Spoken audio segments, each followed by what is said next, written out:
plus de 800 millions de personnes dans le monde vivent dans une extrême pauvreté et ne mangent pas à leur faim.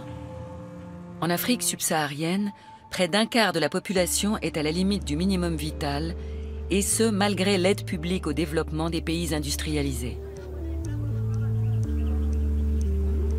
Aujourd'hui, on mise de plus en plus sur le secteur privé pour lutter contre la pauvreté.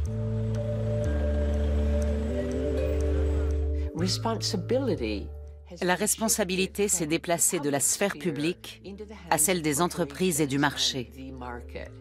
Les entreprises sont les nouveaux bons samaritains, les nouveaux paladins du développement dans la lutte contre la faim. Comme s'il suffisait de claquer des doigts pour qu'ils accourent et nous sauvent tous.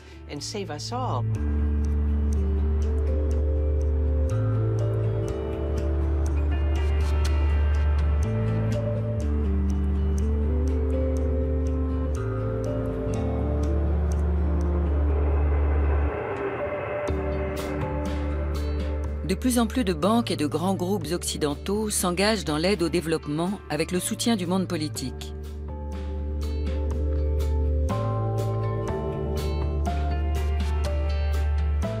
Lors de l'Assemblée générale des Nations unies en 2015, les membres de l'ONU se sont donné pour objectif d'éliminer l'extrême pauvreté et la faim dans le monde d'ici 2030 avec l'aide du secteur privé.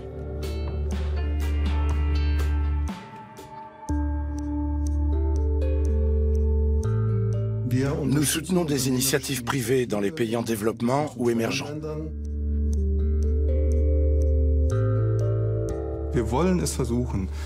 Nous tentons d'aider des investisseurs privés à investir dans l'agriculture en Afrique et à en tirer un profit raisonnable.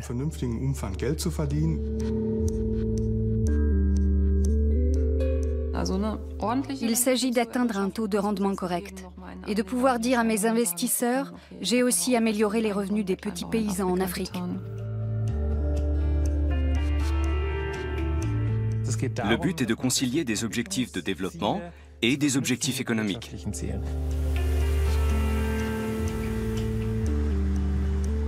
Mais ce nouveau type d'aide au développement peut-il fonctionner? Profite-t-il vraiment à ceux qui en ont besoin? Ne sert-il pas plutôt les intérêts des entreprises? Nous avons suivi 7 exemples de partenariats dans 3 pays d'Afrique de l'Est, le Kenya, la Zambie et la Tanzanie. L'un d'eux est un projet modèle du gouvernement allemand. Le German Food Partnership. Ce partenariat allemand de l'alimentation est un projet commun du ministère de la Coopération économique et du Développement, de la Fondation Bill et Melinda Gates et de 30 entreprises agroalimentaires. Les investisseurs ont réuni 80 millions d'euros. 1 800 000 euros sont affectés à un projet en faveur de la pomme de terre au Kenya. Au Kenya, un quart de la population est sous-alimentée, surtout dans les campagnes. C'est pour y remédier qu'est née cette initiative de la filière pomme de terre. L'idée, faire gagner de l'argent aux paysans qui la cultivent. Andrea Bam, la chargée de mission, vient s'informer de l'avancée du projet. Elle est employée par l'Agence de coopération internationale allemande pour le développement, la GIZ, et a rendez-vous avec la ministre de l'Agriculture du comté.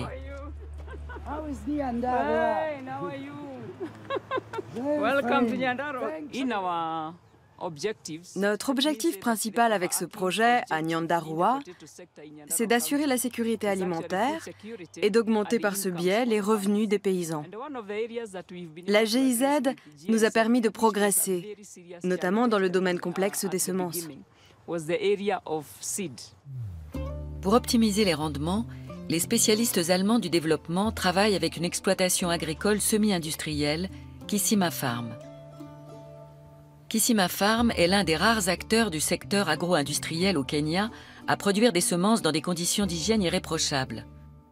Avant d'entrer dans la serre, le chef de production s'essuie les pieds sur un tapis désinfectant. Les différentes variétés de pommes de terre sont fournies par des entreprises européennes.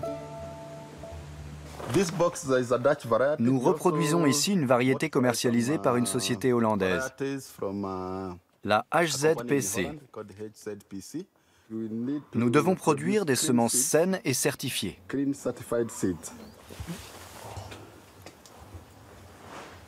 Les semences poussent sous film plastique, dans l'obscurité, et l'on vaporise leurs racines d'eau et de nutriments. Ici, pas un gramme de terre. Elle pourrait contenir des germes.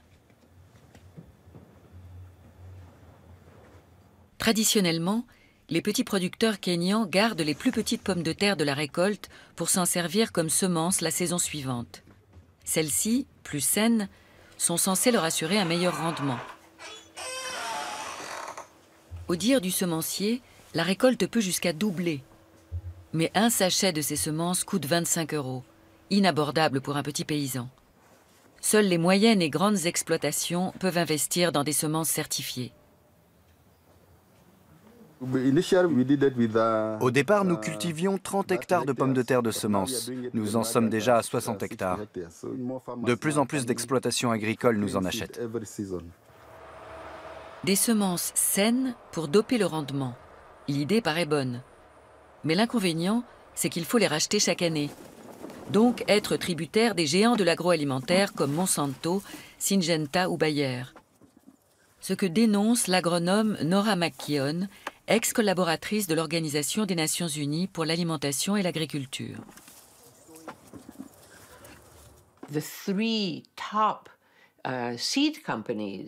Ensemble, les 3 principaux leaders de la semence contrôlent près de 50% du marché. Ils font breveter leurs produits. C'est grâce à la loi sur la propriété intellectuelle, notamment, que les groupes ont pu concentrer leur pouvoir. Des voix critiques s'élèvent également au sein du Parlement allemand. Pour Nima Movassat, député de gauche, l'aide ne va pas à ceux qui en ont besoin. Le problème, c'est qu'on passe à côté des besoins. Ces variétés de pommes de terre ne correspondent pas aux besoins locaux, ni à ce que les petits paysans pourraient produire. Là encore, on vise surtout les grandes exploitations. Le German Food Partnership se positionne en fonction de la demande du marché. C'est pourquoi elle impose aux paysans non seulement d'utiliser des semences certifiées, mais aussi de cultiver de nouvelles variétés de pommes de terre propres à la transformation, en frites ou en chips par exemple. La ministre de l'Agriculture locale est emballée par le projet. La GIZ nous a permis de voir s'installer d'autres fournisseurs de semences dans la région, en particulier des semences d'importation. Et je peux vous dire que nous sommes très bien renseignés sur ce qui pousse bien et sur la demande du marché. Désormais, nous produisons en fonction des besoins spécifiques du marché.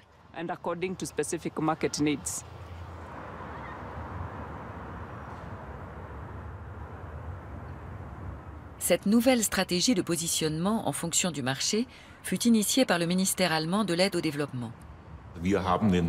En Allemagne, en Europe, dans le monde, nous avons toutes les connaissances nécessaires pour accompagner ces pays dans leur développement.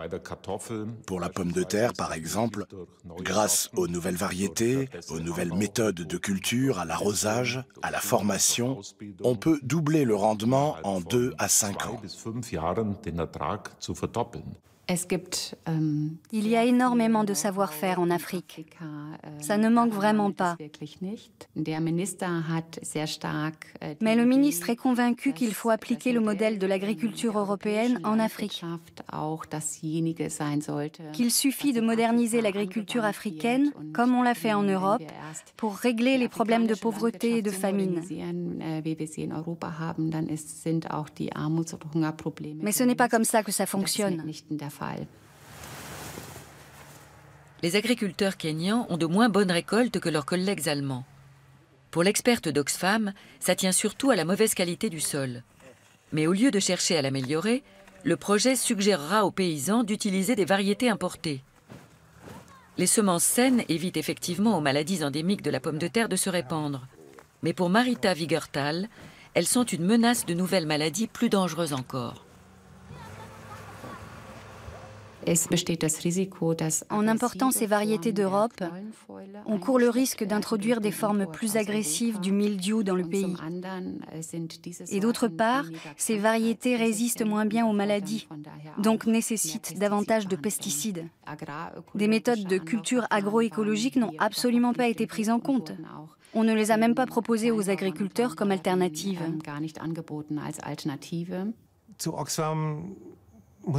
Oxfam a évidemment lancé une campagne en Allemagne contre le GFP, le German Food Partnership.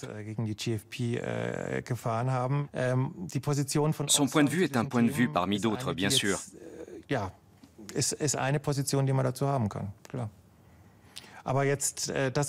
Mais prétendre qu'en important ces nouvelles variétés, on importe aussi le mildiou, c'est un peu fausser les choses, dans la mesure où le vrai problème, c'est la qualité des plants.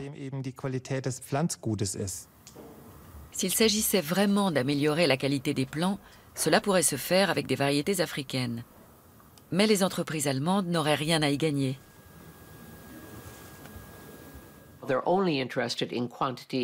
Tout ce qui intéresse les grands groupes, c'est le volume de la récolte et sa valeur économique. Leur unité de mesure, c'est le rendement par plant. Et ça nécessite le recours à des intrants extrêmement coûteux. Ces intrants sont avant tout des engrais chimiques et des pesticides sans lesquels ces variétés importées à fort rendement ne peuvent pas pousser. Le problème, les agriculteurs sont souvent obligés de s'endetter pour les acheter. L'agence allemande d'aide au développement, la GIZ, a sélectionné une agricultrice pour nous montrer à quel point le projet pomme de terre fonctionnait bien. Sauf que Florence Chinotti n'est pas touchée par la pauvreté. L'agriculture n'est qu'une activité annexe pour cette enseignante à la retraite et elle peut y investir un peu d'argent. Quand on vend une partie de sa récolte, on peut se permettre d'acheter des insecticides et des engrais. Quand vous avez peu à investir et beaucoup de rendement, vous tirez un bénéfice. Florence Chinotti vend ses pommes de terre à un fabricant de frites de Nairobi. Utiliser l'aide au développement pour amener les Kenyans à produire des marchandises destinées à la restauration rapide et prétendre ainsi lutter contre la malnutrition et la faim, voilà qui paraît pour le moins absurde. C'est en revanche un excellent moyen de se faire de l'argent. Le semencier Bayer Crop Science trouve sa participation au German Food Partnership parfaitement justifiée. Nous pensons que l'amélioration des conditions de vie et surtout des possibilités de revenus des agriculteurs est l'un des moteurs essentiels au développement d'un marché agricole. Mais contrairement à l'enseignante retraitée Florence Chinotti, la plupart des petits paysans n'ont pas les moyens d'investir dans des semences et des pesticides, même s'ils le souhaitent. Le géant de l'agroalimentaire Bayer reconnaît lui aussi que tous les petits producteurs n'en profitent pas. Les produits phytosanitaires et les semences sont des moyens de production. Le petit exploitant doit donc être en mesure d'intégrer ces moyens de production dans son budget. C'est la condition pour pouvoir s'intéresser à ces produits, à ces technologies. Il s'agit d'une évolution du marché, en effet. Le Kenya compte 800 000 producteurs de pommes de terre. Autant de clients potentiels que l'industrie agroalimentaire a tout intérêt à conquérir. Le rôle de Diana Gitonga est d'étendre l'éventail d'acheteurs du groupe Bayer en Afrique de l'Est. C'est un marché en pleine croissance qui se profile pour Bayer, avec de nombreuses chances à saisir. Un marché qui nous permet d'atteindre le petit producteur. C'est un client très important pour nous et il représente un segment d'activité majeur. Au final, là encore, ça va profiter aux grands groupes avant tout, aux géants de l'agroalimentaire, pas aux petits paysans sur place.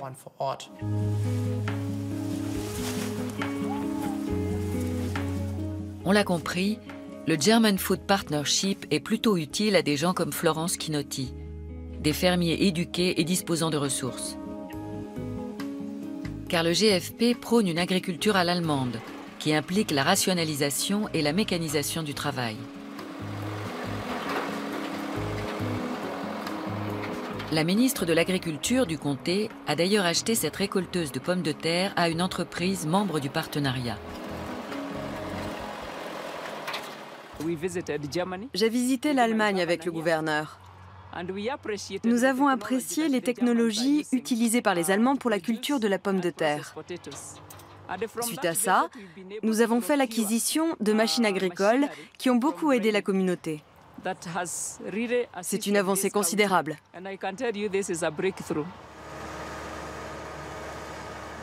Les agriculteurs peuvent désormais louer la récolteuse auprès du comté. Mais aide-t-elle vraiment les petits paysans? Rencontre avec Marie Vareke. Elle aussi nous a été recommandée par l'Agence d'aide au développement. Cette machine a une force de travail qui n'est pas comparable avec celle de la main-d'œuvre humaine. Elle est bien plus rapide et bien moins chère. Je vais gagner plus, car je n'ai plus besoin d'employer autant de gens.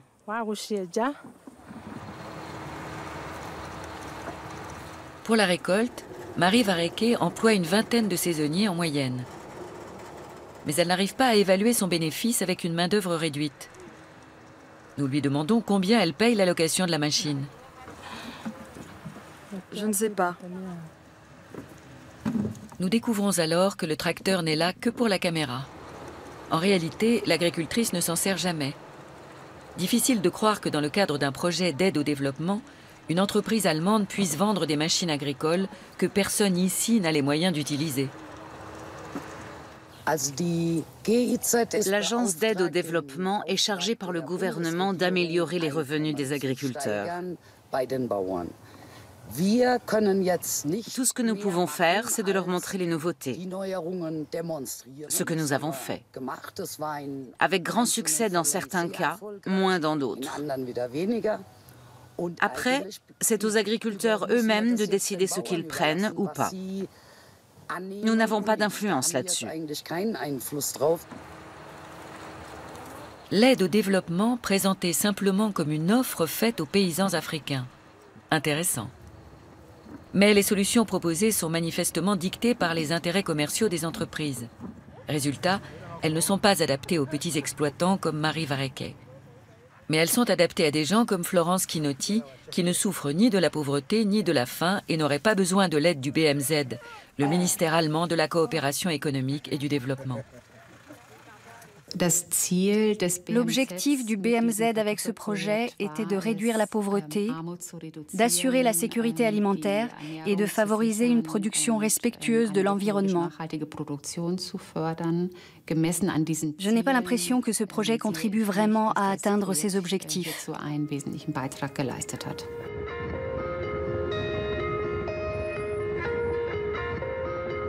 On trouve d'autres partenariats public-privé à Nairobi, la capitale du Kenya.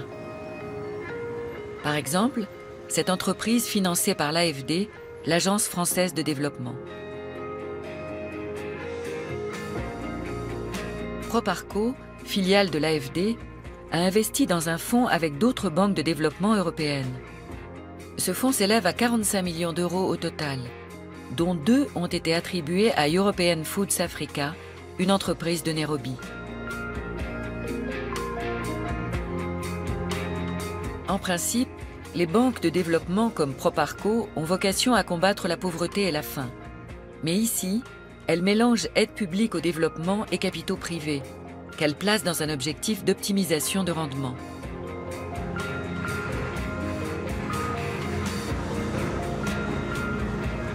L'entreprise kenyane European Foods Africa commercialise des pizzas surgelées de la marque Dr Oetker, qu'elle importe d'Allemagne. Avec l'argent du fonds, l'entreprise s'est offert des chambres froides modernes. Son propriétaire est un Allemand qui vit à Nairobi. Stefan Belzer, c'est son nom, a eu l'idée il y a 6 ans de vendre des pizzas surgelées allemandes au Kenya. Ces chambres froides sont toutes neuves.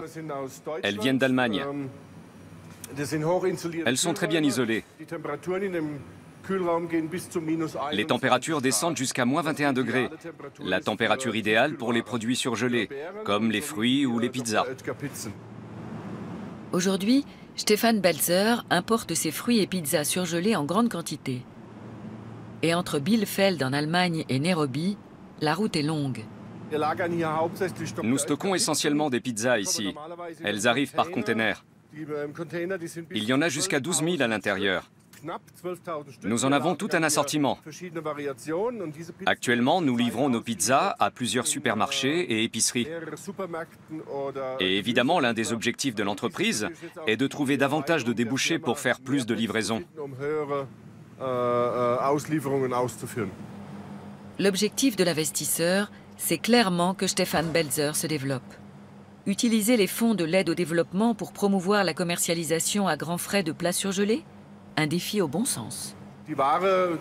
En général, la marchandise arrive à Mombasa, qui a un climat tropical. Mais nous envoyons toujours un de nos collaborateurs contrôler tout le processus, du chargement à Mombasa jusqu'au déchargement à Nairobi. Il faut s'assurer que tout se passe dans les règles et qu'il n'y ait jamais de rupture de la chaîne du froid. Sinon, toute la marchandise serait fichue. À Nairobi aussi, de plus en plus de clients ont recours aux plats cuisinés. Mais seuls les clients de la classe supérieure peuvent s'offrir une pizza de cette marque. La pizza surgelée est effectivement très chère ici par rapport à leur prix de vente en Allemagne. Elle coûte l'équivalent de 7,80 €, alors qu'en Allemagne, c'est entre 2,50 € et 3 €, je crois. Les 2 millions d'euros d'aide au développement ne financent donc pas la production locale, mais l'importation de produits européens. L'objectif de Fanisi, notre groupe d'investissement, c'est d'attirer l'attention d'autres entreprises internationales, qu'elles nous rejoignent pour distribuer leurs produits surgelés par notre intermédiaire et utilisent notre chaîne de stockage et de distribution.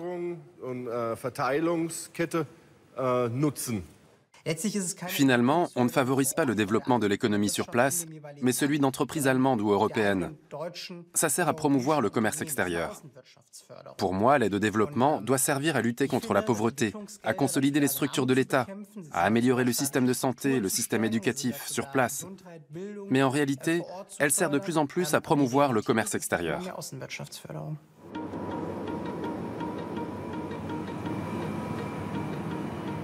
European Foods Africa prévoit de s'étendre au Soudan, en Ouganda et en Tanzanie. Car là-bas aussi, il y a une classe aisée. Stefan Belzer a tout de même créé une trentaine d'emplois. Son entreprise vend également des fruits rouges, des gâteaux et des tartes, ce qui représente une consommation d'énergie colossale. Pas très écolo tout ça. D'autant plus qu'une bonne partie pourrait être fabriquée sur place, en Afrique. Combattre la sous-alimentation avec des pizzas et des tartes à la crème surgelée? Nous voulions demander à Proparco si et comment le secteur privé pouvait contribuer à la lutte contre la faim. Mais au siège, à Paris, on dit ne pas pouvoir nous accorder d'interview. Le groupe affirme n'en donner aucune actuellement.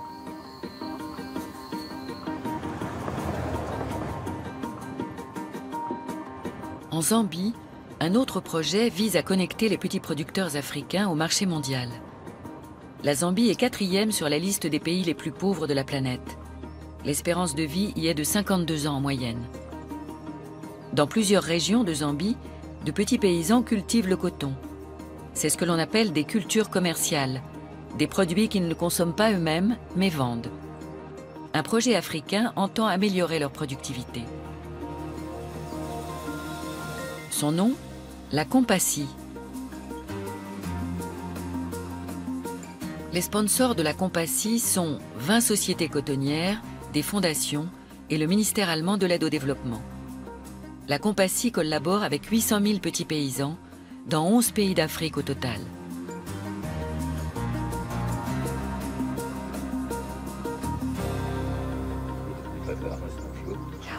La Compassi ne se limite pas à une offre, contrairement au partenariat de German Food Partnership. Car ces petits producteurs travaillent déjà avec les entreprises cotonnières. Une partie des champs de coton se trouve à 2 heures de route de Lusaka, la capitale zambienne. Wolfgang Bertonbreiter, de l'agence allemande de développement GIZ, dirige le projet. Pour lui, les partenariats publics-privés sont la solution. Ici, en Zambie, par exemple, l'infrastructure publique en matière de conseil est quasi inexistante actuellement. Ça a motivé la décision de coopérer avec le secteur privé pour travailler avec des structures existantes que l'on peut aménager. Ils ne veulent pas établir de véritables structures étatiques, en fait. Or, on sait d'expérience que ces structures sont essentielles pour combattre vraiment la pauvreté et permettre le développement. La Compassi forme les producteurs de coton à la culture et à la gestion. Mais les formations ne sont pas délivrées par des établissements publics indépendants. Les formateurs sont fournis par les multinationales, celles-là même qui achètent le coton aux producteurs et leur vendent engrais et pesticides. Dans ces écoles de professionnalisation, les Farmer Business Schools, les paysans sont censés apprendre en quelques jours à agir en entrepreneurs.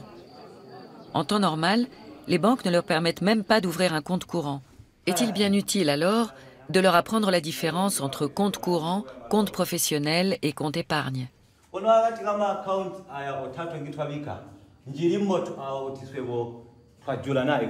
Les petits producteurs ne peuvent pas solliciter directement l'aide de la Compassi. Seules les grandes entreprises participantes, comme le groupe agroalimentaire sud-africain NWK, reçoivent des fonds pour former les agriculteurs. Dans ces conditions, le contenu des formations n'est-il pas dicté par les intérêts des entreprises? Le représentant de NWK n'y voit aucune contradiction. L'entreprise a tout à gagner à avoir de petits exploitants productifs. Ainsi, notre entreprise obtient les quantités dont elle a besoin et les agriculteurs, les revenus dont ils ont besoin. C'est un exemple parfait de partenariat public-privé. Ce projet est une grande réussite. Grâce à lui, 800 000 petits producteurs de la filière coton voient désormais leurs revenus augmenter. Cela va jusqu'à 50%. Plutôt 30 à 40% d'après les partenaires, mais c'est déjà ça. Ce que le ministre ne dit pas, en revanche, c'est que leurs revenus s'effondreront le jour où le cours mondial du coton plongera à nouveau.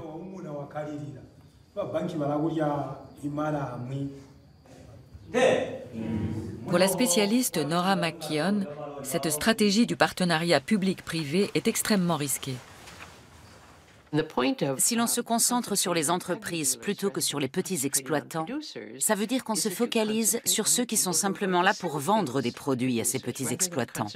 Et ça, au lieu de s'intéresser à la façon dont les paysans eux-mêmes aimeraient être aidés, pour pouvoir améliorer leur travail, leur culture et leurs débouchés.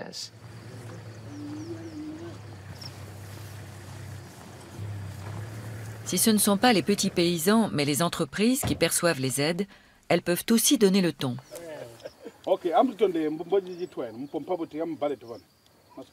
Et en effet, pour tirer le maximum de leurs champs, les petits producteurs doivent utiliser les engrais et pesticides que ces mêmes entreprises leur vendent. Des produits chimiques que la plupart vaporisent sans se protéger, car on ne leur propose généralement pas de vêtements de protection. Nous leur recommandons de porter des vêtements de protection et nous en fournissons à certains fermiers triés sur le volet. Mais nous travaillons avec 120 000 paysans, vous savez. Nous ne pouvons pas acheter un équipement de protection pour chacun. Au moins, on essaie de les informer.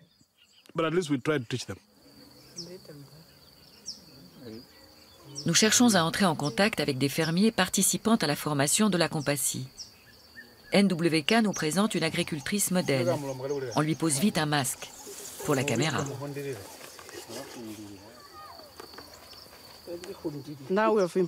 On a appris beaucoup de choses.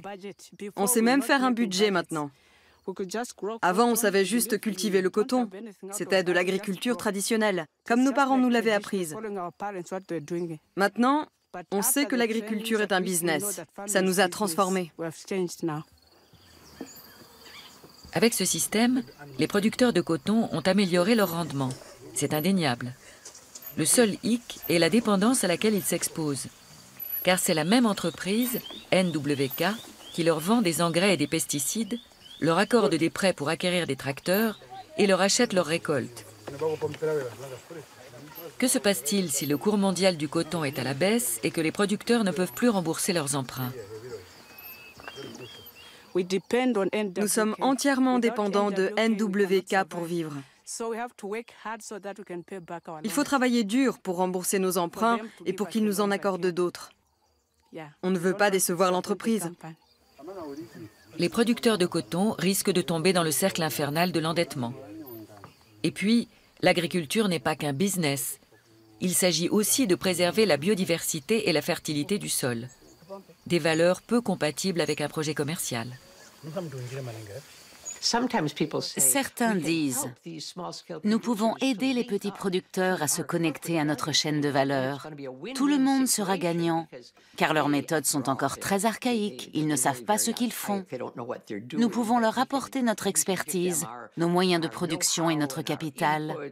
Ainsi, ils pourront rallier la marche vers la modernité et la production ascendante. » Mais ça ne se passe pas vraiment comme ça, généralement.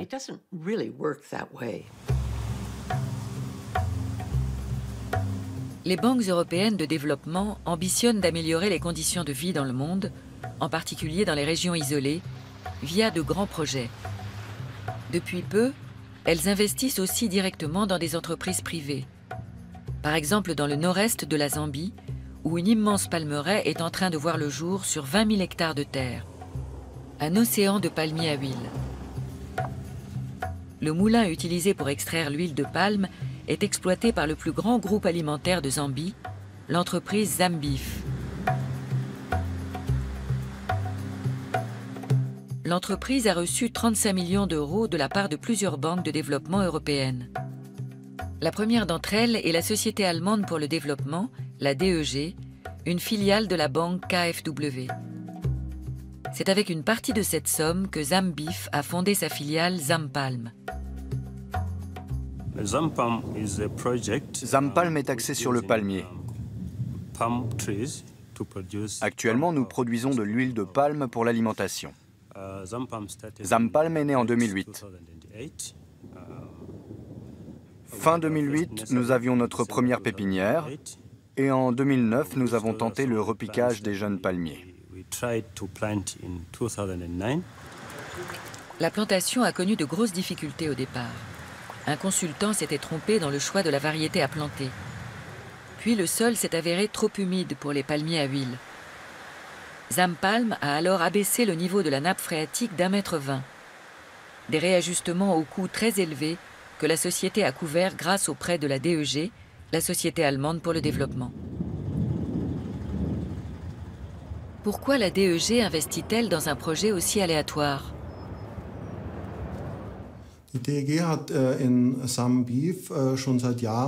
Cela fait des années que nous investissons dans l'entreprise Zambif, qui est une entreprise majeure du secteur agroalimentaire zambien. Elle contribue à la sécurité et à l'approvisionnement du pays en matière d'alimentation. Et dans cette région plutôt excentrée, elle génère une possibilité d'emploi pour la population locale.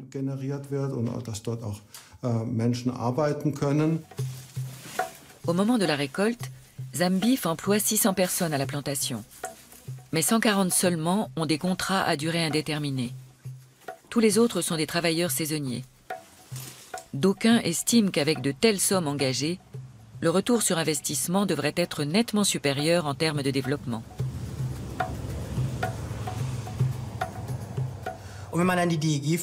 Chaque fois qu'on interroge la DEG sur les projets, on nous répond que c'est un formidable exemple d'aide au développement et on ne prend pas la peine d'examiner nos critiques. Le rôle de la DEG a déjà fait l'objet de nombreuses questions au sein du Bundestag. 27 organisations ont déposé une pétition.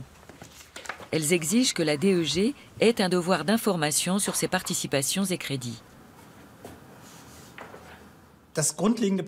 Le problème de fond, c'est que la DEG est une boîte noire. Nous ignorons ce qu'elle fait, car elle ne publie jamais rien. Elle n'est pas tenue de rendre des comptes.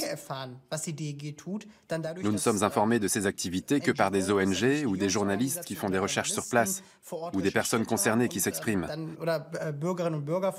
C'est comme ça que nous savons qu'il y a des choses qui ne tournent pas rond dans les projets de la DEG.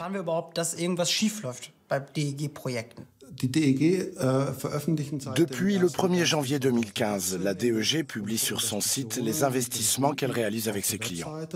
C'est une première source d'information sur ces investissements. Or, Zampalm n'apparaît à aucun moment sur le site de la DEG. Selon les recherches menées par l'ONG FIAN, 10 millions ont été investis dans le projet. ce que la DEG finit par confirmer à notre demande. Mais le flou demeure quant aux normes sociales et environnementales appliquées par Zampalm. Le prêt accordé est très contesté aussi d'un point de vue écologique. Comme nous l'explique fièrement le directeur de la ferme, 430 000 palmiers à huile ont été plantés dans le marécage. Vous voyez tous ces champs. Il n'y avait pas un seul arbre ici avant. C'était une simple plaine avant qu'on y plante nos arbres. Pour savoir combien il y en a, il suffit de multiplier la surface, 3000 hectares, par 143 en moyenne. Et chaque année, en décembre, il en fera planter d'autres encore, jusqu'à ce que les 20 000 hectares de terre soient couverts. Or, l'assèchement des marécages libère des quantités astronomiques de CO2 et influe sur le climat. Mais il n'y a pas qu'au plan écologique que la plantation fait débat. Les prêts de la DEG servent à aider d'énormes palmeraies. En plus, on reproche aux exploitants d'avoir expulsé des habitants et de ne pas avoir tenu certaines promesses, comme de construire des écoles, des dispensaires. Avant, 45 familles vivaient ici, au bord du lac. Zampalm les a relogées, c'est le terme officiel, pour y installer sa plantation. Devant la caméra, les anciens du village sont assez réservés dans un premier temps. Ce que je peux vous dire, c'est que quand Zampalm est arrivé, nous nous sommes réunis avec le chef du village pour discuter et voir si nous étions tous d'accord pour que Zampalm s'installe ici. Nous avons dit oui dans l'espoir que notre situation s'améliore. Le chef Kopa, qui attribue officiellement les terres, y a gagné un tracteur. Mais les habitants attendent toujours que Zampalm honore ses engagements.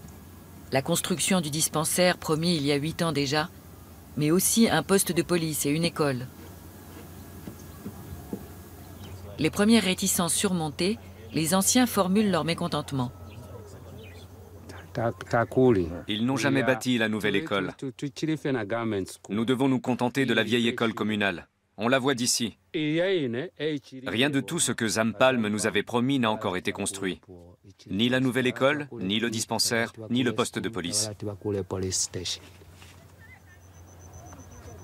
Le responsable de la plantation confirme le projet de construction d'un dispensaire et d'une école, mais refuse d'en parler devant la caméra.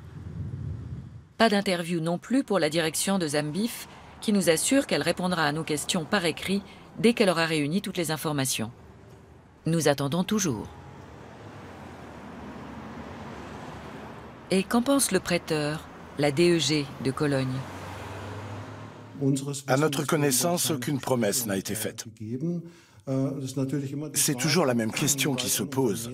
Dans quelle mesure une entreprise qui verse déjà des impôts à un État devrait-elle, en plus, investir dans l'infrastructure sociale? On voudrait vraiment voir les choses bouger avant de mourir. Surtout nous trois. C'est important pour nous de voir ça de notre vivant. D'être sûr que nos enfants pourront progresser, que nous leur laisserons quelque chose.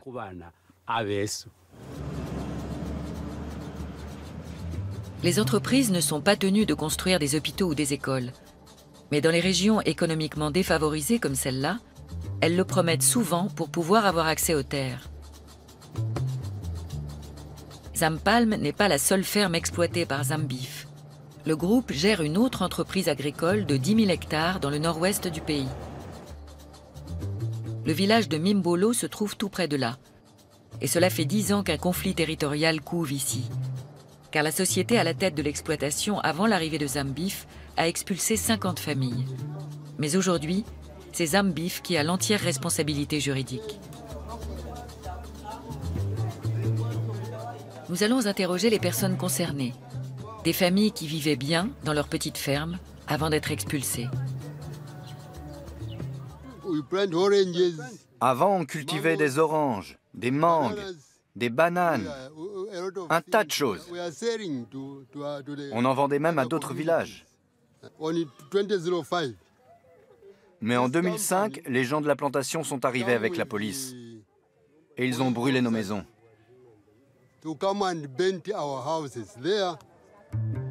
Les villageois se sont rebellés. Lors d'une marche de protestation, le grillage de la plantation a été endommagé. Frances Kamanda et un voisin ont été arrêtés et ils sont restés 10 jours entre les mains de la police. Dans un premier temps, ils devaient être condamnés à 5 ans de prison. À la suite de l'intervention du président zambien en personne, ils ont été relâchés, mais condamnés à une amende de l'équivalent de 7 000 € pour les dégâts sur la clôture.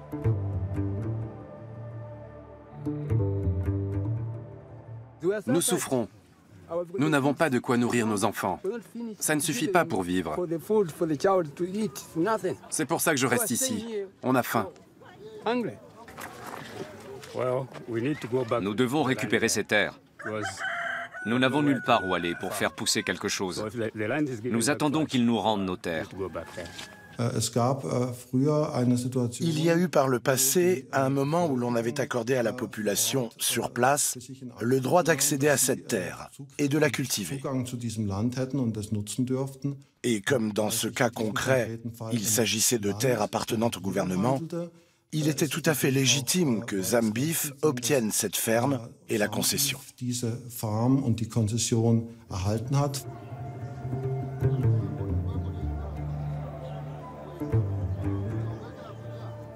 La communauté villageoise a déjà saisi la Cour suprême en 2004 et elle avait obtenu gain de cause. Mais l'entreprise a fait appel et gagné le procès. Selon les termes de la Constitution, c'est effectivement aux paysans qu'il revient de cultiver ces terres. Mais le gouvernement les a vendues quand même. Les familles sont dans une situation critique. Plusieurs villageois n'ont pas supporté ces années d'attente avant qu'une décision soit prise. Selon les anciens, 11 personnes se sont donné la mort depuis. Nous étions 52 en tout, mais 11 nous ont quittés. Si la situation a conduit ces 11 personnes à se donner la mort, c'est triste en effet. Mais il y a suffisamment de terres dans la région et le pays a suffisamment de possibilités de développement pour que les petits producteurs, eux aussi, aient d'autres solutions que de revendiquer des droits sur des terres dont la Cour suprême a statué qu'elles étaient à la disposition de l'entreprise.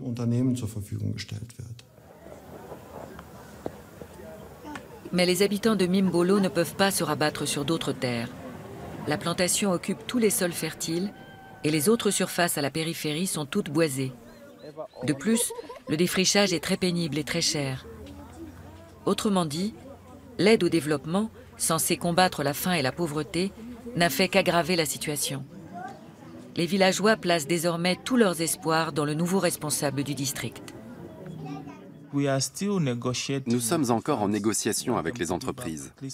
Nous voulons qu'elles cèdent au moins une partie des terres qu'elles n'utilisent pas pour que les gens d'ici puissent y cultiver de quoi se nourrir.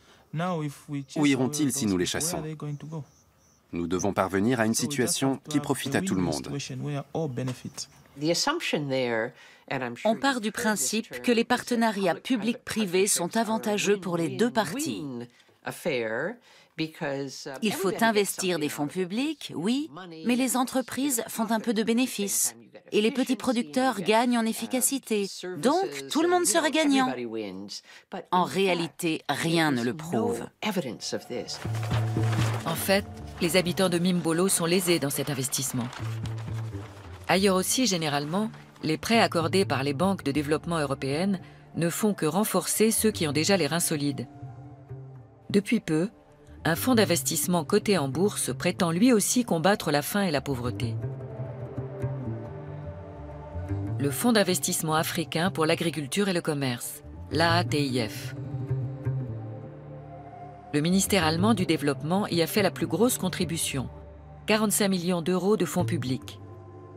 À cela s'ajoutent 20 millions de la banque allemande KfW et 20 millions de la Deutsche Bank. Le fonds s'élève actuellement à 125 millions d'euros.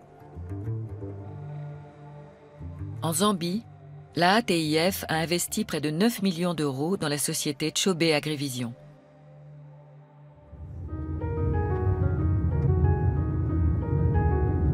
L'une des fermes qu'elle exploite se trouve en Zambie centrale. C'est l'une des plus grosses du pays. Dans sa brochure, le fonds AATIF se targue d'avoir augmenté les revenus de la population et amélioré ainsi la sécurité alimentaire.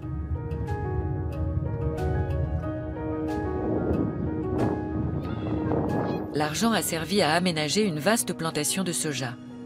Mais cette zone n'était pas inoccupée non plus. Un certain nombre d'agriculteurs ont été déplacés et la forêt, qui couvrait la plus grande partie des terres, a été défrichée.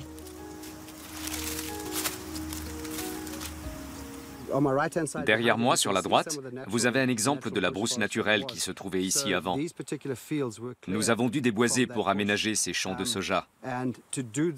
Avant de pouvoir planter quelque chose ici, on a dû débourser dans les 2600 € par hectare. Au coût du défrichage, il faut ajouter 5300 € par hectare pour les dispositifs d'arrosage, les tuyaux, les câbles électriques et les voies d'accès. L'entreprise a pu ainsi multiplier la surface agricole irrigable par 7. Ici, en Zambie, il est possible de faire 2 récoltes par an, mais uniquement à condition de stocker l'eau à la saison des pluies, afin d'avoir de quoi arroser les champs à la saison sèche. C'est pourquoi l'entreprise a construit un grand barrage et une station de pompage. Mais quel est l'avantage pour la population ? Combien d'emplois ont-ils été créés avec ces 9 millions d'euros ?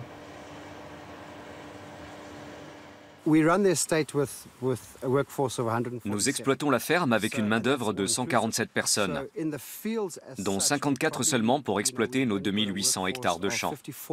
Nous sommes très mécanisés.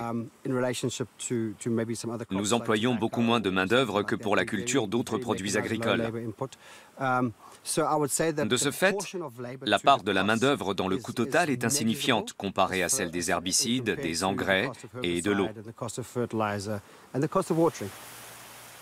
Le président du conseil d'administration du fonds d'investissement, Thomas Douve, se réjouit de ce succès. Il faut dire que ces 130 ou 140 emplois sont vraiment pérennes. C'est une entreprise stable. Les gens y gagnent de l'argent et relancent l'économie locale. Mais la plantation de soja comme moteur de l'économie locale n'est pas un argument qui tient vraiment la route. Sa création aurait dû générer 1600 emplois ici. On en est loin. Malgré tout, les partenaires allemands du fonds sont convaincus d'améliorer les revenus de la population locale via leurs investissements et de contribuer ainsi à combattre la pauvreté et la malnutrition. Le fonds AATIF se dit très apprécié des institutions religieuses et des ordres et caisses de retraite chrétiens qui ont à cœur de placer rentablement les retraites de leur clergé. Mais il refuse de nous donner les noms de ces institutions sous couvert de secret bancaire. D'autres investisseurs encore sont inconnus. Et le lieu d'implantation du fonds pose également question. Il siège au Luxembourg et le gouvernement allemand a répondu très franchement à ma demande. C'est parce qu'il n'y a pas d'impôt sur les bénéfices là-bas. Intéressant en plein scandale des Panama Papers. Ils y vont pour ne pas être imposés.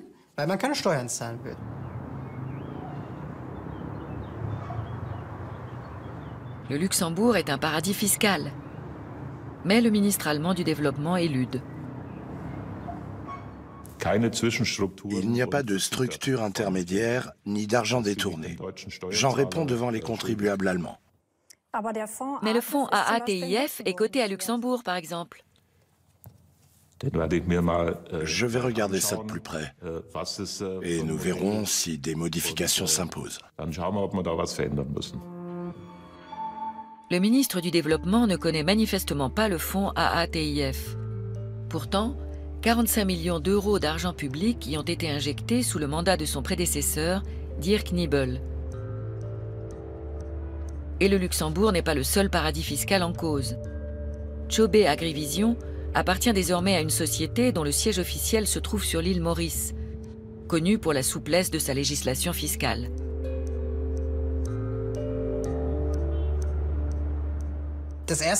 La priorité pour chaque investissement, c'est que l'entreprise paie des impôts sur place. Comme le siège est à Maurice, ce n'est sûrement pas le cas. Donc ils essaient d'échapper au fisc. Pour ce qui est de l'impôt sur les sociétés et du pays dans lequel il est dû, je ne peux pas vous répondre précisément. Si les impôts versés en Zambie sont très faibles, le pays ne pourra toujours pas financer de missions de service public. Autre point particulièrement critique, la répartition des risques au sein du fonds AATIF. Le contribuable est le seul à supporter les pertes. En cas de bénéfice, l'investisseur privé s'en met plein les poches, car les bénéfices sont privatisés, les pertes socialisées. C'est le principe de l'AATIF.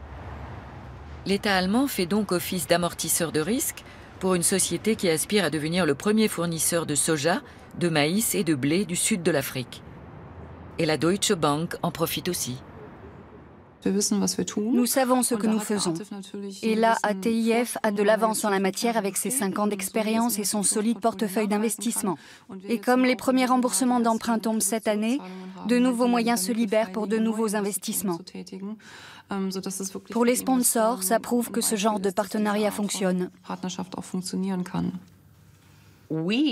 Nous, contribuables, payons à l'avance pour que les grands groupes puissent faire des bénéfices dès le premier jour. Personnellement, je trouve ça inacceptable. Ce qu'occulte ce système de partenariat public-privé, c'est que les intérêts des entreprises et des petits producteurs ne coïncident absolument pas. L'aide au développement est-elle vraiment là pour aider les plus grosses sociétés du marché ? Des groupes agroalimentaires qui clôturent des surfaces gigantesques et privent de droits de passage les résidents. Chobe Agrivision a procédé de la même façon dans une autre ferme de l'ouest de la Zambie et déclenché ainsi un conflit avec la population locale. Il y a des gens qui vivent ici. Maintenant que l'entreprise a tout clôturé, ils n'ont plus accès à l'eau. Nous avons un conflit.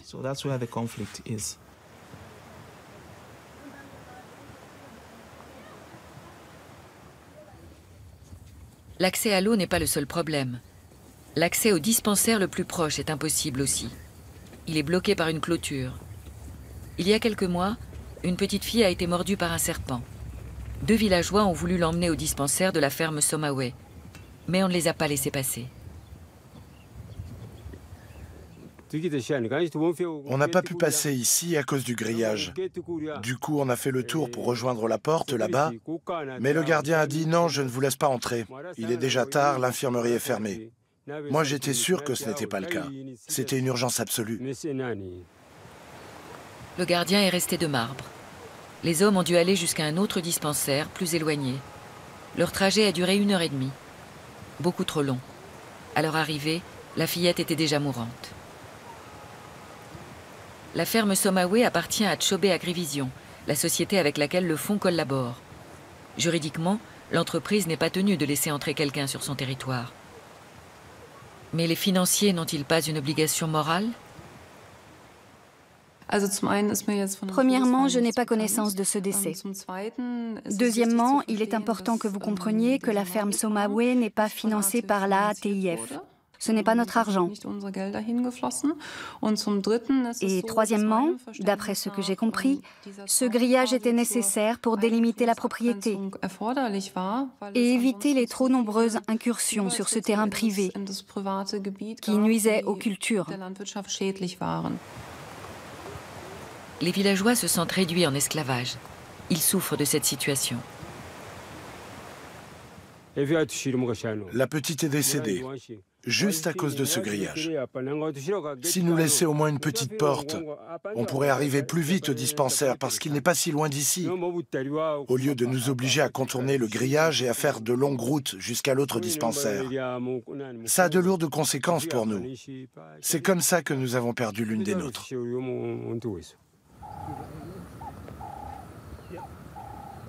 Cet exemple montre que des projets de développement public-privé comme celui-ci peuvent même nuire directement aux plus démunis.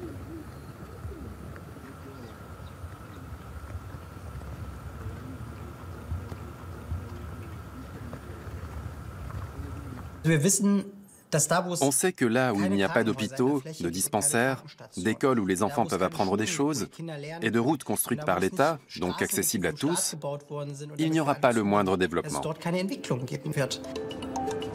L'État délaisse de plus en plus ses responsabilités.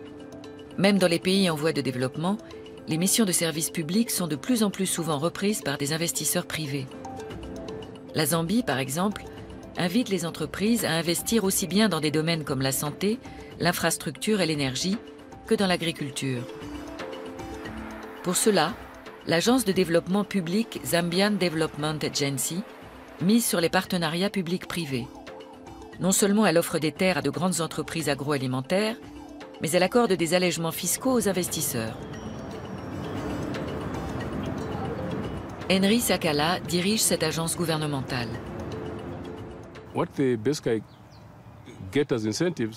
Pour les motiver, nous leur proposons par exemple d'importer les installations et les machines sans frais de douane. C'est une grosse économie s'ils peuvent importer les installations et construire les ateliers de production sans être taxés. Ils ont 5 ans pour ça. Et puis, ils peuvent rapatrier leurs dividendes chez eux sans être imposés, une fois qu'ils se sont acquittés de toutes leurs redevances ici. C'est un argument qui peut attirer les investisseurs. Les entreprises sont exonérées d'impôts durant 5 ans après leur premier bénéfice. Comme de nombreux autres pays, la Zambie est en lice pour séduire les investisseurs. Mais les partenariats entre les États africains et ces grands groupes acteurs de la scène internationale sont très inégaux. Les gouvernements bénéficiaires sont les seuls à devoir expliciter en détail les changements de politique qu'ils vont opérer et qui leur sont bien sûr fortement suggérés par les groupes et les pays donateurs afin de créer un climat favorable à l'investissement pour le secteur privé.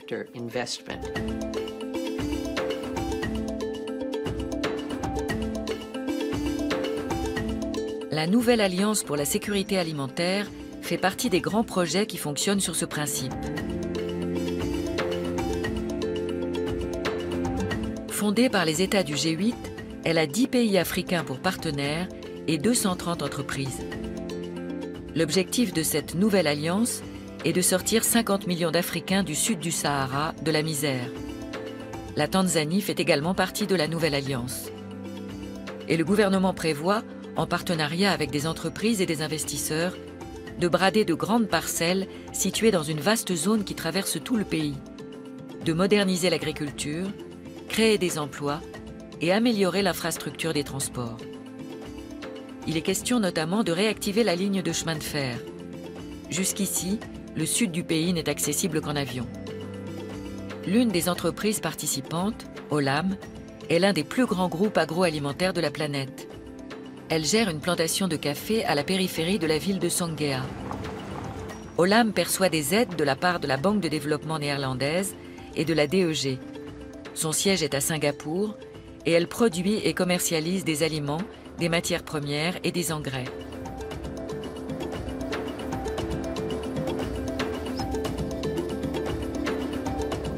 Le groupe a investi environ 2 millions d'euros dans un barrage, car la plantation est totalement tributaire de l'irrigation.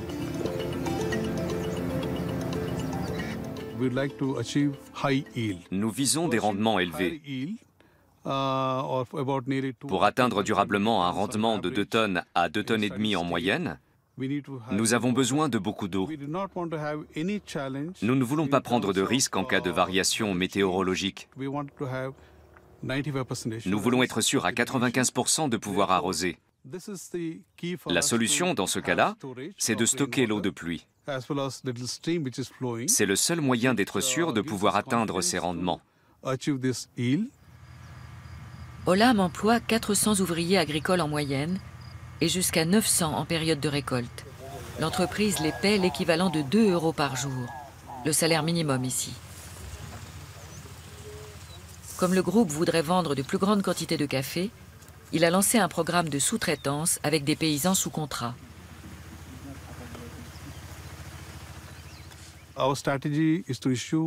Nous allons fournir 3 millions de plants de café à nos agriculteurs sous contrat, gratuitement. Nous en avons déjà distribué plus d'1 demi-million dans les villages. Nous croyons vraiment que les communes peuvent améliorer leurs conditions de vie ainsi. Et nous avons confiance dans les pratiques agricoles durables. Les sociétés agroalimentaires avec qui nous collaborons travaillent pour moitié avec de petits exploitants. Mais nous en finançons aussi directement.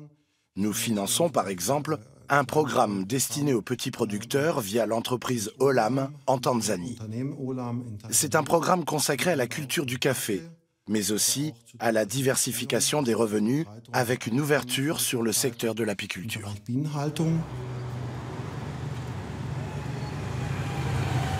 Améliorer les conditions de vie des petits producteurs. Intéressant. Mais l'agriculture contractuelle est controversée. Denis Mpagaze, de l'Association nationale des petits exploitants agricoles de Tanzanie, y est défavorable.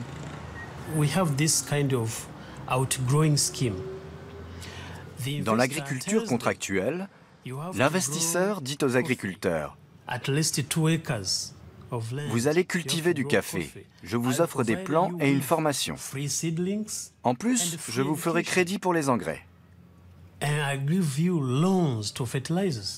Et là, les villageois se disent « Qu'est-ce qu'il nous raconte ? Il veut qu'on produise du café. On va se nourrir de café ? C'est de nourriture qu'on a besoin. » Quelques petits paysans choisissent quand même de travailler sous contrat pour Olam et de consacrer une partie de leur terre à la culture du café, pour gagner un peu d'argent. Flavian Ningunyani est l'un d'eux. Olam lui a donné 1800 plants de café. Il n'a eu que le transport à payer. Désormais, Flavian ne peut plus cultiver ni maïs, ni manioc, ni haricots sur ce champ-là, mais il est content. Il place tous ses espoirs dans sa future récolte de café.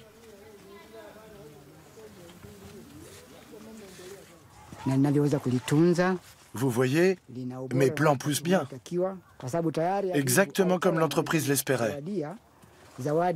C'est pour ça qu'Olam m'a donné une récompense. La culture du café est nouvelle pour les agriculteurs de la région. Mais elle a un gros inconvénient. Le café a besoin de beaucoup d'eau. Et seule la plantation possède un barrage et des canaux d'irrigation. Ici, les paysans ont donc dû creuser des puits traditionnels, à la main. Nous arrosons nos champs de café avec des seaux. C'est très fatigant. C'est pour ça que nous ne cultivons que de petites parcelles, même si nous avons de grands champs.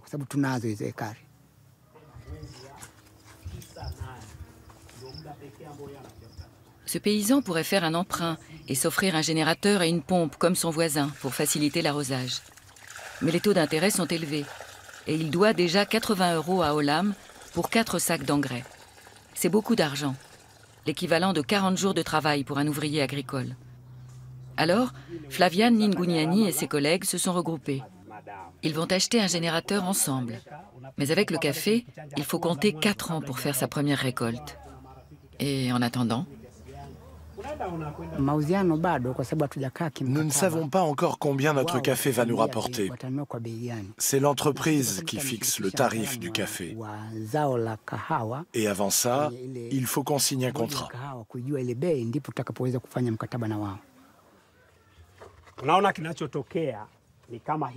Le fait que le contrat ne soit conclu qu'au moment de la récolte désavantage fortement les petits producteurs. Après avoir investi pendant 4 ans, ils portent donc la totalité du risque. Le groupe leur dit qu'il ne peut pas leur garantir le prix. Résultat, les petits exploitants supportent l'essentiel des investissements, comme l'irrigation. Le système de l'agriculture contractuelle est extrêmement risqué au final.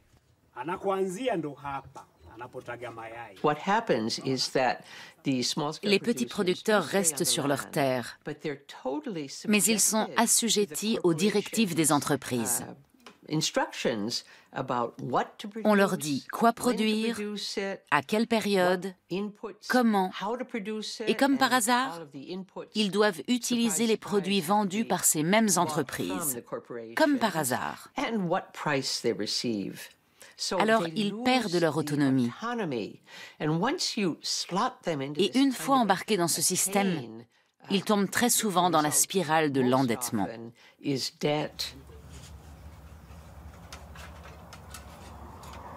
Ismaël Pili Aboubakari vit à proximité de la plantation de café.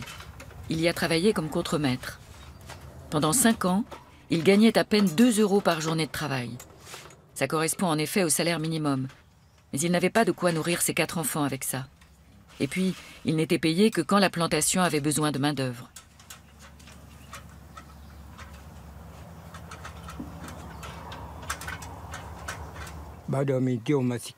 Ils m'ont plongé dans la misère.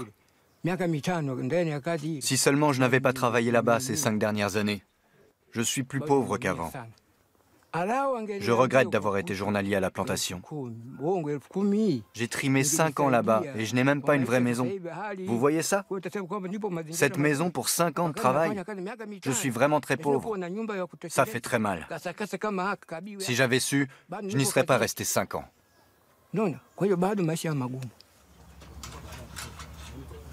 Ce travail à la plantation, Ismaël Aboubakari en aurait encore besoin en vérité. Il lui faudrait gagner au moins 4 € par jour pour pouvoir nourrir sa famille. Mais Olam n'est pas prête à le payer autant. Ismaël ne se plaint pas uniquement de sa situation, c'est tout le village qui va mal depuis que la plantation existe.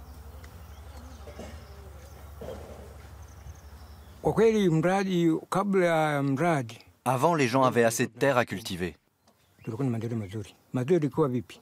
Ce qu'ils faisaient pousser leur suffisait pour se nourrir. Ça allait bien pour eux. Depuis que la plantation est arrivée, ils n'ont plus assez de terre.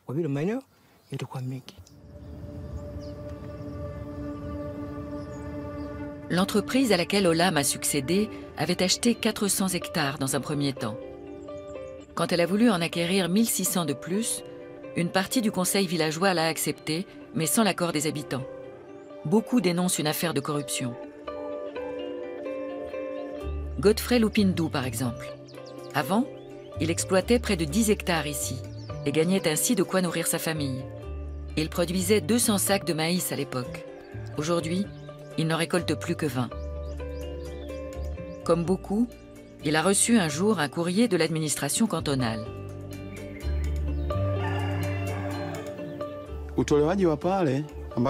J'ai reçu une lettre avec une échéance.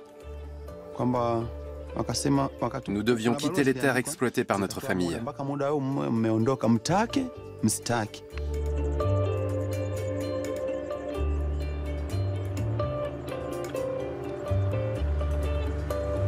Que répond Olam à ces accusations? Non, il n'y avait pas de village ici. Nous avons acheté un terrain avec un titre de propriété, le terrain de Southern Farm. Nous n'avons pas acheté de terre appartenant à des villageois. Bon, vous avez raison. Il y avait bien quelques fermiers. On m'a dit que le vendeur du terrain les avait amenés à le quitter avant de nous le vendre. Pour Olam, l'affaire est réglée. Mais pas pour les villageois comme Godfrey Lupindou. Il a reçu 320 € de compensation, trop peu selon lui, pour racheter des terres. Avec ces 320 €, impossible d'acheter 10 hectares. Et pourtant, c'est la surface dont j'aurais besoin pour nourrir ma famille. Rien que pour déboiser, il faut compter 120 € par hectare. Un dédommagement nettement sous-évalué. Et bien d'autres sont dans son cas.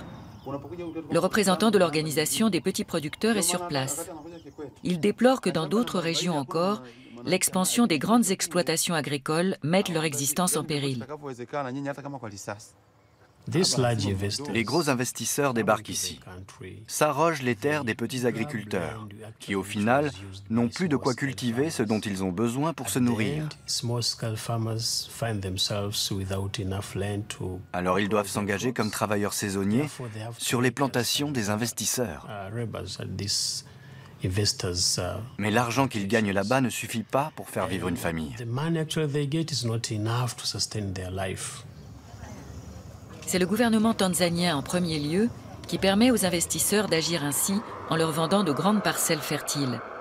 Et s'ils peuvent contourner ainsi les petits paysans, c'est parce que leurs terres ne sont pas inscrites au cadastre. Ça n'existe pas ici.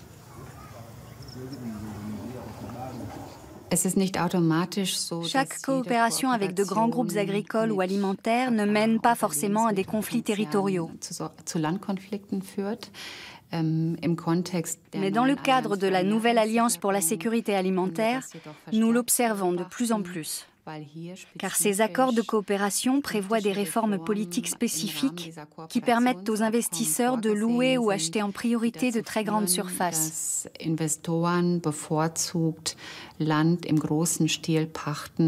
Par conséquent, le risque que des petits producteurs soient spoliés de leurs terres et n'aient plus accès à l'eau et à d'autres choses indispensables est élevé.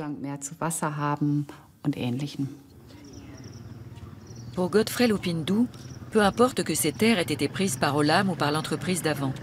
Il n'accepte tout simplement pas la situation. Je ne voudrais pas que mes enfants et mes descendants vivent comme des esclaves.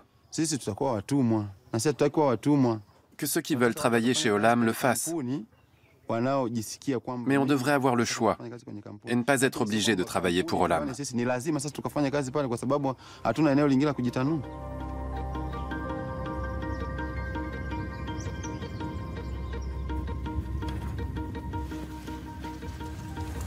Toutefois, le soutien apporté aux entreprises via les fonds d'aide au développement n'aboutit pas nécessairement à l'éviction des petits producteurs.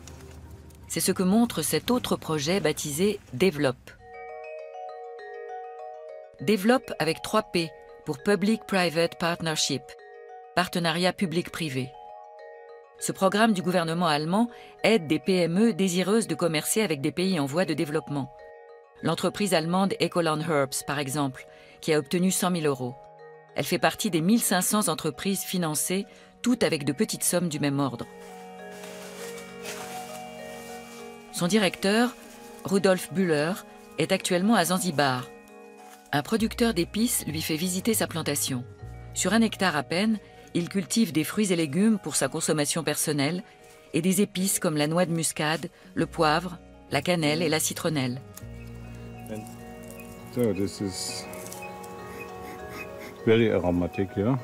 Rudolf Bühler travaille avec 25 producteurs d'épices à Zanzibar.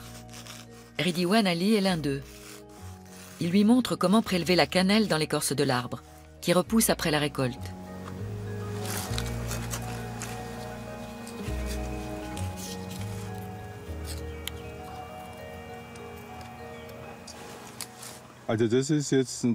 Voilà la cannelle sans son écorce extérieure.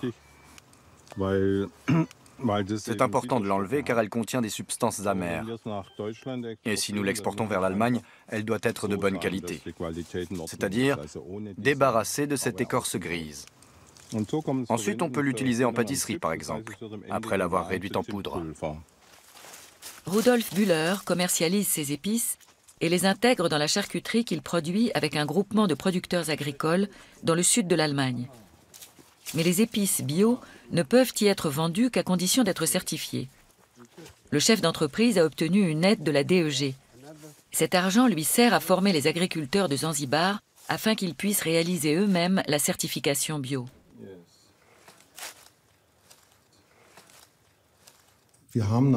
Nous avons de tout dans notre catalogue et dans l'éventail de produits proposés par la DEG. Nous avons des entreprises qui soutiennent directement des petits producteurs, mais aussi des soutiens indirects via des entreprises agroalimentaires. Nous estimons par conséquent que notre mission politique d'aide au développement est remplie. Là encore, c'est l'entreprise allemande qui touche l'aide, et non les petits producteurs. Mais l'objectif du projet est différent. Il s'agit de rendre les agriculteurs de Zanzibar plus indépendants.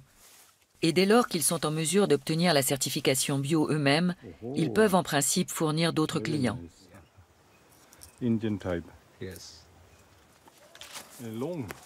projet a également un volet écologique. 3 fois par an, un conseiller vient à Zanzibar et apporte aux producteurs d'épices des micro-organismes qui servent de base pour la fabrication d'un engrais naturel spécial.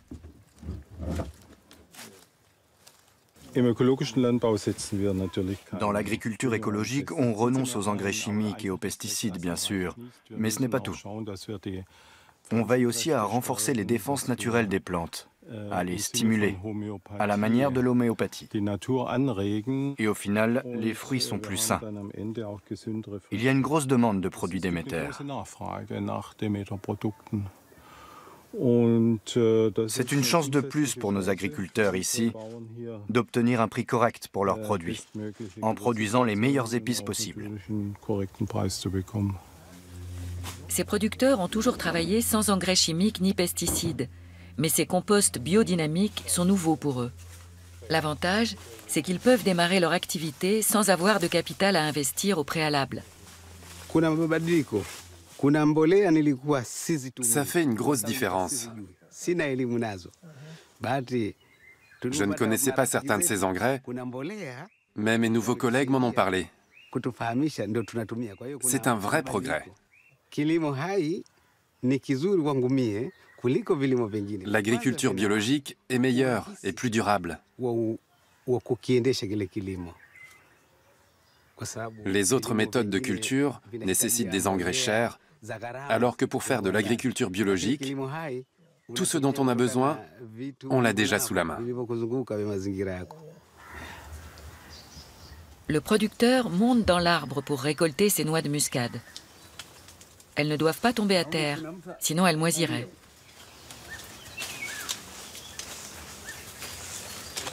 Avant de travailler avec Ecoland Herbs, les producteurs locaux vendaient leurs épices aux touristes essentiellement. Ce n'est plus le cas depuis que Rudolf Bühler a convenu avec eux d'un prix d'achat garanti.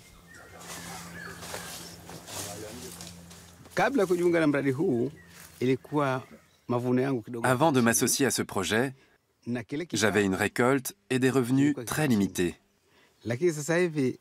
Maintenant, je gagne le double et je peux vivre plus confortablement. Rudolf Bühler tient à ce que les agriculteurs fassent sécher leurs épices sur place pour qu'elles soient exportables.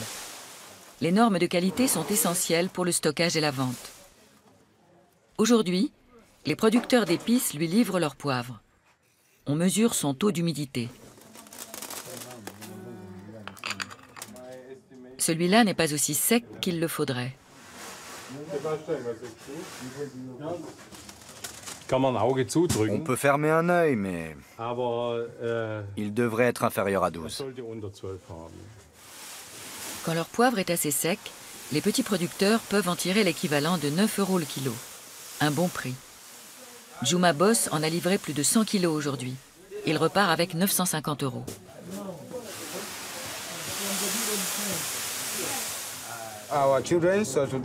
Nos enfants vont à l'école. C'est avec cet argent qu'on paie leurs frais de scolarité. On gagne plus en vendant nos produits ici.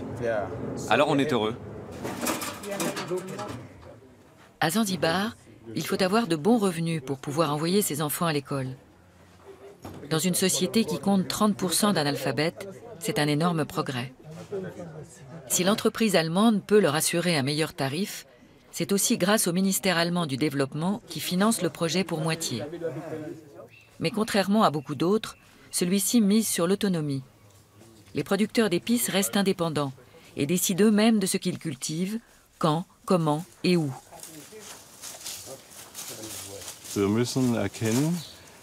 Il faut reconnaître que ces petits agriculteurs ont toujours pratiqué une agriculture très intelligente.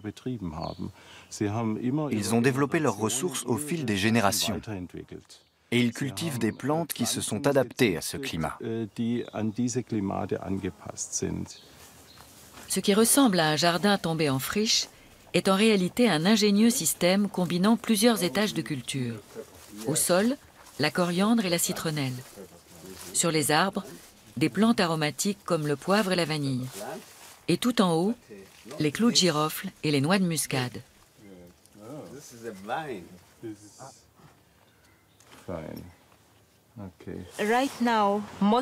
Actuellement, la plupart des fermiers pratiquent l'agriculture biologique au niveau local. Ils utilisent des semences d'ici, du compost, du fumier, et ils appliquent des méthodes traditionnelles comme la rotation des cultures et les jachères.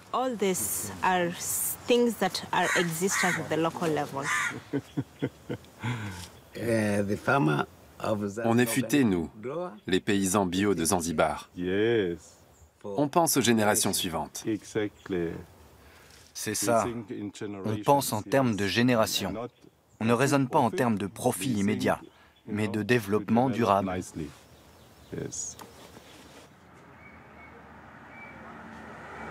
Quoi qu'il en soit, Rudolf Bühler ne vient pas en bon samaritain à Zanzibar, mais en chef d'entreprise. Le programme Développe ne finance que des entreprises allemandes ou européennes qui font au moins 1 million d'euros de bénéfices par an et emploient 10 personnes au minimum. Mais ce système ne fonctionne que si les agriculteurs produisent pour l'exportation. Or, les producteurs d'épices de Zanzibar sont plutôt une exception.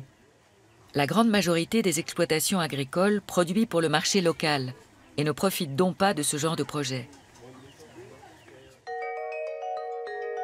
Au terme de cette enquête, qu'avons-nous appris? Que les partenariats publics-privés aident des entreprises européennes et multinationales à conquérir de nouveaux marchés avec les deniers publics. Les petits producteurs ne sont là qu'en tant que clients à conquérir. Ils sont acheteurs de semences, d'engrais chimiques et de pesticides, et fournisseurs de coton, café ou épices. Car soutenir le travail de la grande majorité des petits exploitants qui ne travaillent pas pour l'exportation ne générerait aucun profit. Pour certains, une autre approche s'impose. Pourquoi ne pas partir du fait que les principaux acteurs sont les petits paysans eux-mêmes et chercher à connaître leurs besoins réels pour mieux les aider?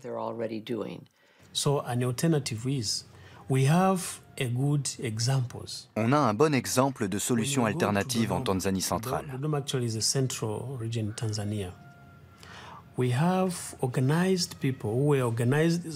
Là-bas, les petits producteurs se sont regroupés en coopératives à l'aide de notre ONG, Mivata. Ils ont créé leur propre marché. Et au moment de la récolte, ils viennent y vendre leurs produits. Ils fixent eux-mêmes leurs prix et gagnent vraiment bien leur vie maintenant.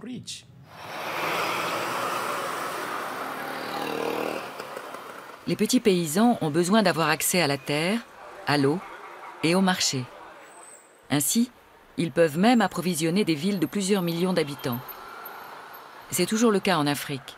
Les très grandes villes sont encore nourries à 70% par la périphérie directe. Mais les petits paysans ont beaucoup de mal à vivre de leurs recettes actuellement. En se regroupant, ils peuvent négocier de meilleurs prix. Et avec un peu d'aide, se construire des hangars où entreposer le riz, le maïs ou d'autres céréales. Ainsi, ils ne sont pas obligés de vendre leurs produits au premier venu au moment de la récolte. Tout cela les aide bien plus à améliorer leurs revenus et donc à nourrir leur famille que de gros investissements dans d'énormes exploitations agro-industrielles.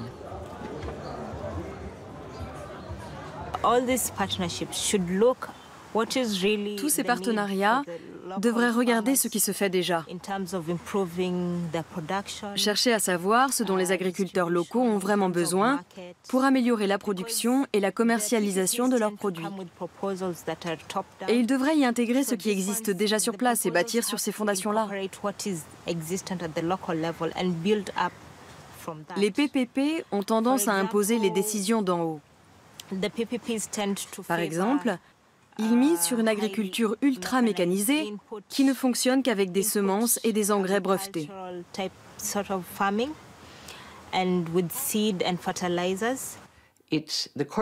Le système alimentaire est dominé par les grands groupes et les grandes puissances commerciales. Ils ont le pouvoir, parce que ce sont eux qui établissent les règles et qui gèrent tout ça.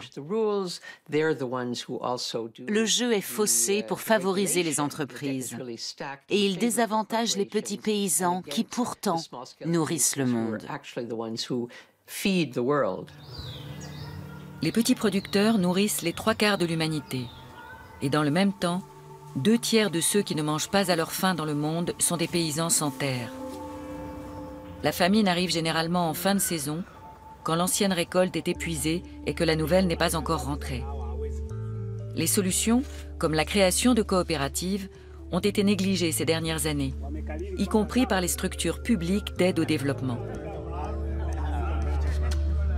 Ils prétendent améliorer la sécurité alimentaire, mais ne s'intéressent qu'aux monocultures. Ils financent juste quelques filières comme le riz, le maïs ou la canne à sucre, qui sont destinées à la vente. Ce n'est pas un moyen d'assurer la sécurité alimentaire. Et la biodiversité en pâtit. En un siècle, 75% des variétés cultivées ont disparu du fait de cette politique agricole centrée uniquement sur un nombre restreint de cultures. À cela s'ajoute le fait que les bénéfices des grandes plantations filent généralement à l'étranger, raflant les terres et l'eau des petits producteurs au passage. Quant aux emplois promis, souvent il s'agit uniquement de petits boulots mal payés.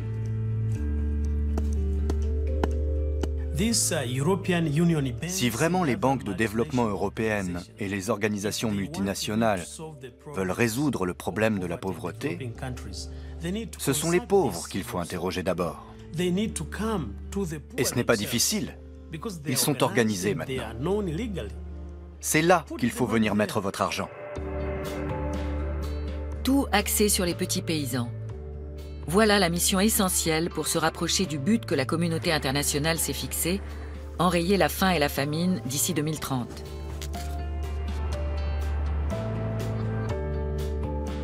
Mais les chances d'atteindre cet objectif sont bien maigres si, sous la pression des banques et des grandes multinationales, les aides au développement vont de plus en plus aux entreprises agroalimentaires et aux grosses exploitations.